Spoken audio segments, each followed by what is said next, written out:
La hiperplasia benigna de la próstata afecta a muchísimos hombres por encima de los 50.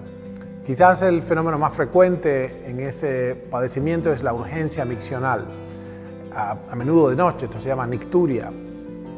La razón de este fenómeno, que había permanecido un tanto oculta, comienza ahora muy recientemente a revelarse como un trastorno del retorno del drenaje venoso del aparato genital. Para que se entienda este breve esquema, este pequeño esquema, estos son los riñones, los uréteres, la vejiga, por supuesto la uretra, y entonces esta bendita glándula para los hombres maduros que está en el cuello de la vejiga, que contribuye a una serie de secreciones y funciones genitourinarias, puede aumentar su tamaño. Es decir, el desperfecto del drenaje venoso del aparato genital incrementa por presión retrógrada, incrementa la presión hidrostática hasta 600% en el área. De resulta es que parece además un fenómeno extraño. La cantidad de testosterona de esa sangre circulante allí crece hasta 130 veces la concentración. El asunto interesante a este respecto es que no es la testosterona circulante la que induce una hiperplasia benigna de la próstata. De hecho, hay una correlación inversa entre el decremento de la testosterona, la andropausia, y el surgimiento de estos problemas. Y por otra parte, la reposición hormonal bioidéntica no parece afectar el tamaño de la próstata.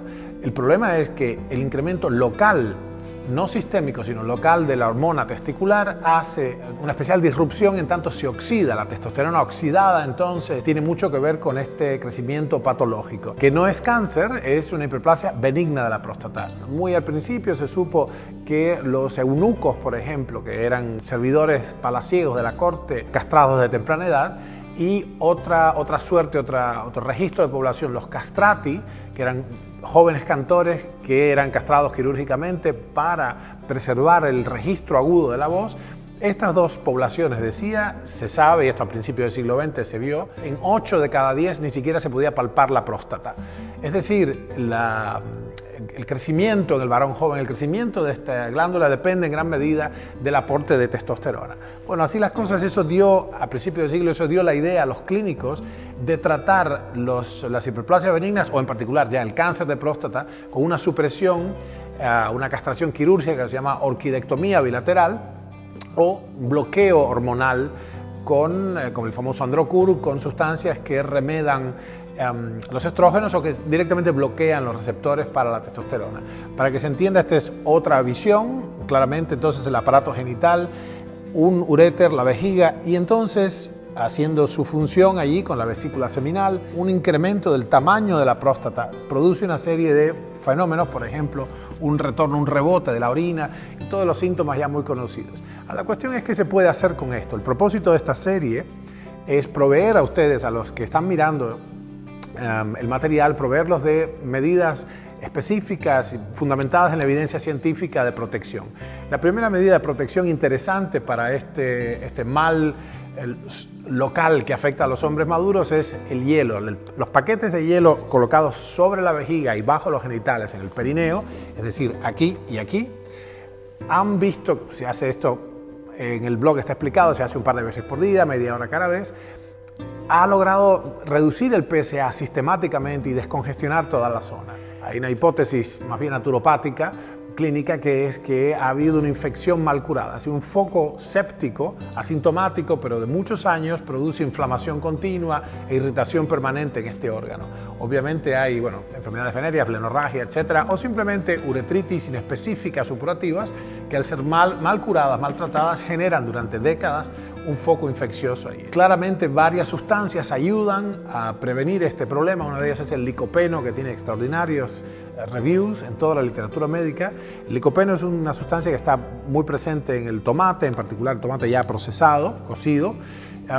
Y hay también la asociación del licopeno con niveles altos de vitamina D, cercanos a los 100 nanogramos por decilitro, y la vitamina E también, y por supuesto el selenio y el zinc. Todas esas sustancias parecen tener un profundo efecto protector sobre la próstata. Un elemento que no podemos dejar de mencionar es la restricción calórica, por varias razones, en particular el decremento en el factor de crecimiento tipo insulínico, el IGF, y el factor de crecimiento vasculoendotelial, Vascular Endothelial Growth Factor, la restricción calórica sea en la forma de un decremento crónico de la cantidad de calorías percibidas o de ayunos intercalados, por ejemplo semanalmente, que deprimen el conteo calórico mensual o semanal. En conjunto parece que todo este impacto que la restricción calórica produce en el eje metabólico tiene un excelente resultado en prevenir no solo la hiperplasia benigna de la próstata, sino directamente el cáncer prostático. Si esto es todo lo que a usted le interesa, es suficiente información.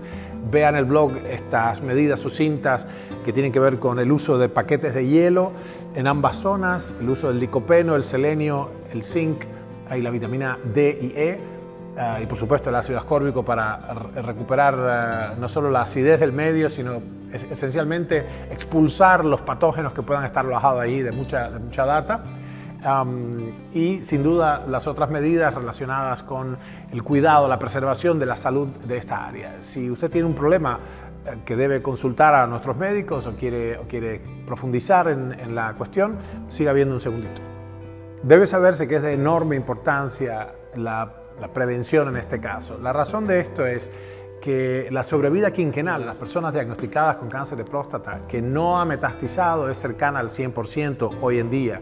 Sin embargo, cuando hay metástasis en el momento del diagnóstico, la sobrevida quinquenal cae por debajo del 29-28%.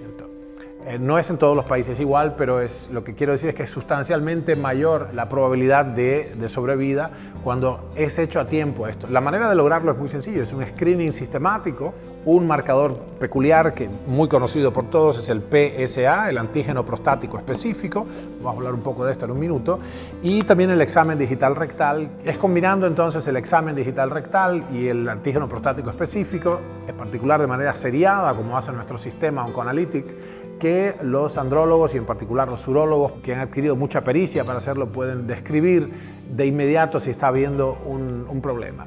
La significación de esto no se puede sobreenfatizar, dado que es infinitamente más fácil prevenir que curar a este respecto.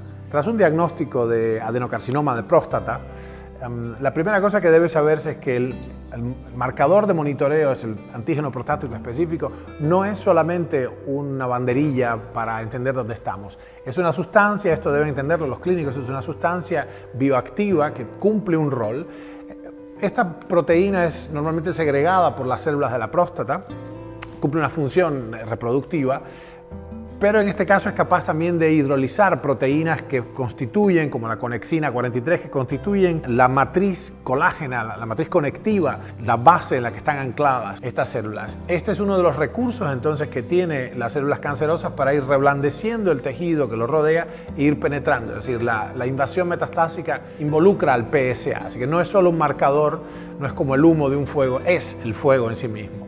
Y hay una dinámica, como verán en el blog, hay una dinámica ya descrita, pero poco conocida, entre la erosión del hueso y el crecimiento del tumor. Es decir, estos dos tejidos por los cuales, interesantemente, las células del cáncer de próstata tienen una enorme avidez, un enorme taxismo por el tejido óseo, y hay un fenómeno, un círculo vicioso que se produce donde el incremento tumoral aumenta la erosión ósea y el incremento de la erosión ósea aviva aún más el fuego tumoral. Por eso hay que cortar ese círculo vicioso. Hay estrategias para esto, los bifosfonatos son bastante usados, son inyecciones que tienden a estimular la función acumulativa, constructiva de las células responsables de esto en el hueso, los osteoblastos.